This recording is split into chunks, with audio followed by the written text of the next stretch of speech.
For years, we imagined Ice Age humans as barely surviving in frozen misery. But new forensic evidence is starting to tell a very different story. What if these people were not lost, helpless wanderers, but skilled planners who understood movement, seasons, and survival far better than we assumed? Because now the clues are coming from footprints, cave dirt, bones, and hidden DNA, and together they are rewriting the entire picture. And the more researchers test these traces, the harder it becomes to keep calling Ice Age humans primitive or intellectually limited. These people may have built smarter shelters, traveled earlier, cared for one another longer, and adapted faster than old history ever admitted.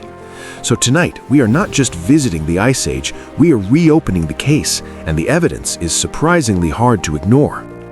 The world they lived in was brutal, yes, but brutal does not mean simple, and that difference changes everything about this story. We are going to follow the clues from frozen ground, cave sediment, ancient jewelry, and graves that still carry human stories. And by the end, the real question will not be whether Ice Age humans were advanced, but why we underestimated them. Because once you really look at the evidence, the Ice Age stops feeling distant and starts feeling deeply, almost uncomfortably human. The old image was simple: people freezing, hunting, running, and reacting. No long-term planning, no deeper systems, just survival at the edge. That version stayed popular because it sounded reasonable. Harsh climate, giant predators, limited tools. Of course, life must have been brutally basic. But then discoveries started coming from completely different places, and together they began telling a much harder to dismiss story. Not one magic artifact, not one lucky site, but multiple methods quietly agreeing that these people were more capable than expected. You start noticing planning everywhere: movement, shelter, timing, clothing, tools, and cooperation. Those are not panic behaviors, those are competence signals. Once the prehistoric camp starts looking organized instead of chaotic, the whole mental picture of Ice Age life changes fast. Even staying warm in that world required knowledge, materials, layering, repair, and teaching. None of that happens without memory being shared. So before any headline discovery, we need to admit something important. Surviving the Ice Age may itself have required remarkable intelligence. And now several separate fields are pointing in the same direction at once, which is exactly when a historical story starts breaking.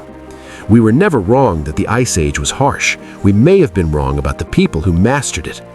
One of the biggest shocks came from footprints, because footprints are hard to explain away once the dating starts holding up. These were not vague marks or broken fragments. They were actual trackways, moments of movement preserved in ancient ground. At White Sands, researchers argued humans were there around 21 to 23,000 years ago during peak Ice Age conditions. That matters because the older timeline placed human arrival later, so these footprints hit like a direct challenge to the standard story. And there's something personal about footprints. A bone says someone existed. A footprint says someone was moving through a real day. Naturally, the dating was debated, but follow-up studies added independent support, which made the site much harder to dismiss. Once those dates started holding, migration into the Americas looked earlier, trickier, and more impressive than many people expected. And suddenly migration looked less like one neat crossing and more like a flexible, intelligent human strategy under pressure. Which already tells us something big. These people were not wandering blindly. They were reading landscapes and making difficult decisions. If the timeline moved earlier, then the intelligence needed to survive that journey moved earlier too, and that changes everything. Here is where the story starts sounding almost unreal. Researchers can now recover ancient human clues from ordinary-looking dirt. Not because skeletons are everywhere, but because microscopic biological traces can survive in sediment for astonishing lengths of time. That means the cave floor itself can preserve evidence of who passed through, even when bones and tools are missing. In other words, the ground becomes a witness, and archaeology gains a new way to read human presence site by site. Then comes the detail that sounds almost impossible. Scientists recovered ancient human DNA from a Paleolithic pendant. Think about what that means. An object worn close to the body can still preserve biological traces of the person who used it, so the forensic net gets tighter. It is not just bones anymore. It is sites, objects, residue, and contact traces. That brings the Ice Age much closer than people expect. Not generic cavemen, not abstract populations, actual individuals. Every time one of these methods works, the old excuse gets weaker.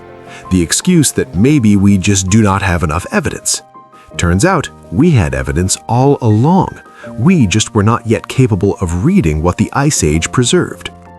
If you really want to test whether Ice Age humans were capable, look at how they solved the problem nobody could ignore: cold.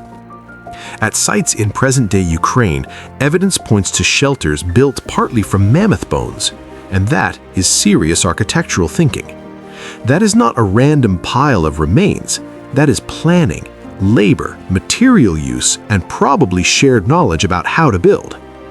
Researchers suggest skulls and large bones helped form the base, while coverings and weights protected the structure from weather. And maintenance matters too.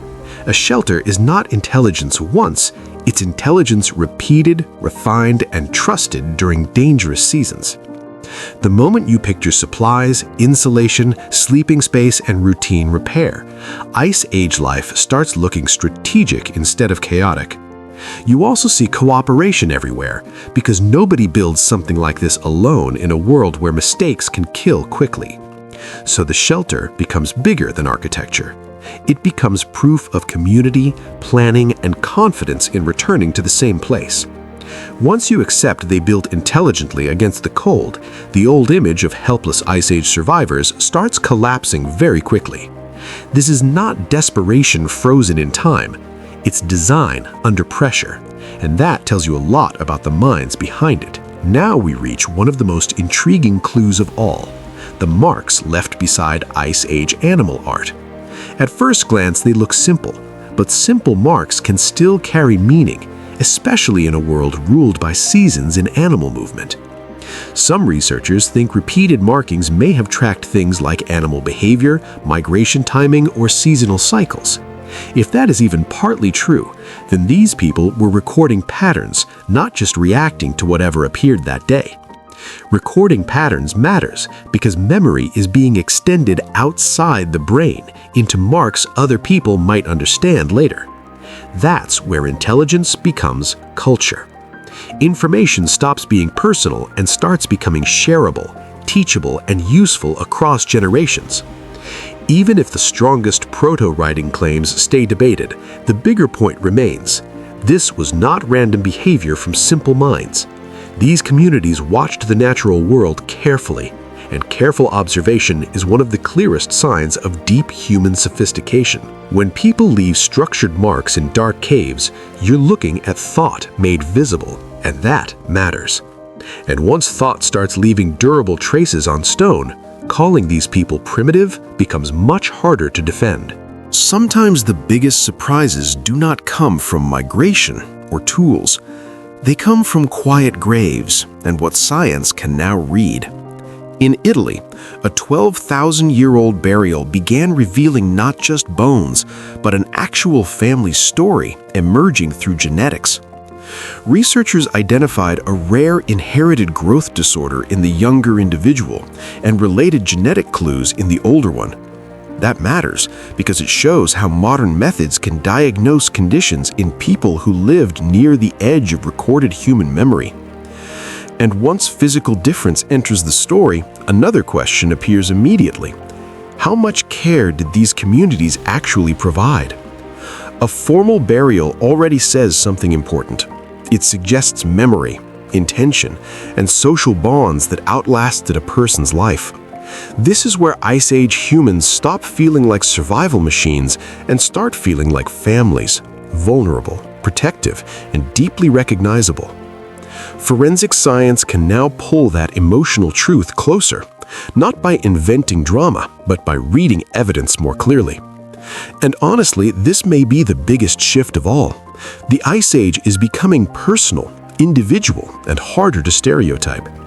The deeper the science goes, the more these ancient people stop looking alien and start looking painfully familiar. Another old assumption keeps failing too: the idea that ancient human groups lived in neat, separate categories. Genetics keeps showing a tangled human story, with contact, overlap, and inherited traces surviving far into later populations. And cave evidence helps place those stories in real spaces, turning broad evolution into actual site history. So the Ice Age was not just humans against weather, it was also humans encountering other humans in changing landscapes. Once you accept that, identity in prehistory stops being simple too. Populations moved, mixed, disappeared, and left pieces inside us. Maybe sometimes they fought, maybe sometimes they traded, maybe sometimes they shared knowledge. The real answer was probably all of those. That complexity matters because it kills the lazy stereotype of one frozen, one-dimensional Ice Age humanity. Instead, we get routes, barriers, contact zones, and choices, a world that already feels surprisingly modern in its complications. The deeper genetics reaches, the less comfortable simple narratives become, and that usually means science is getting closer to reality. Ice Age humanity was not neat, isolated, or static. It was dynamic, connected, and constantly becoming something new. So why did the old image survive for so long if it was incomplete?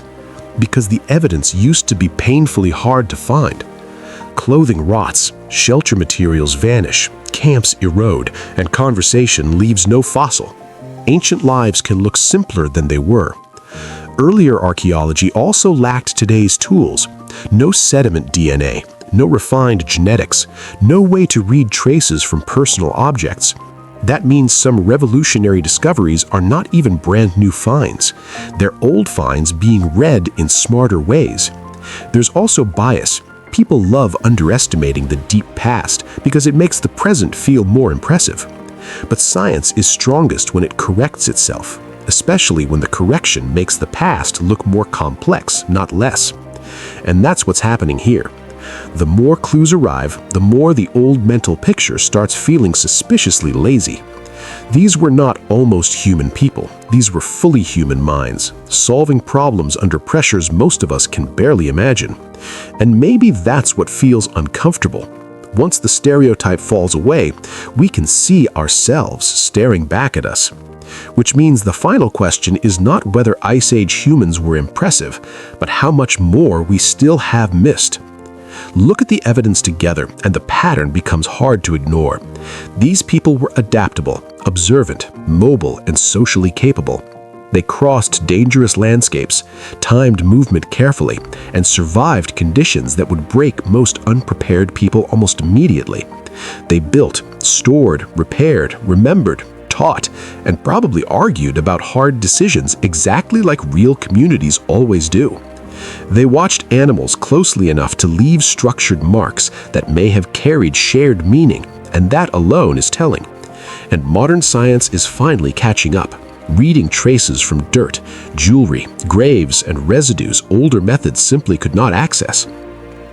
So the Ice Age stops feeling like a cartoon world of cavemen and becomes what it really was, a human world. Not easy, not safe, not romantic, but undeniably human, full of fear, memory, invention, grief, and stubborn intelligence. And maybe that's the strangest part. The distance between us and them suddenly doesn't feel very wide at all. Because under the cold, the archaeology, and the missing millennia, the same human pattern keeps appearing. Adapt, connect, endure. New forensic evidence didn't just change what we know about Ice Age humans, it changed how we should think about humanity itself. If you enjoy real history that feels unreal, subscribe and like the video so you don't miss the next story. Thank you.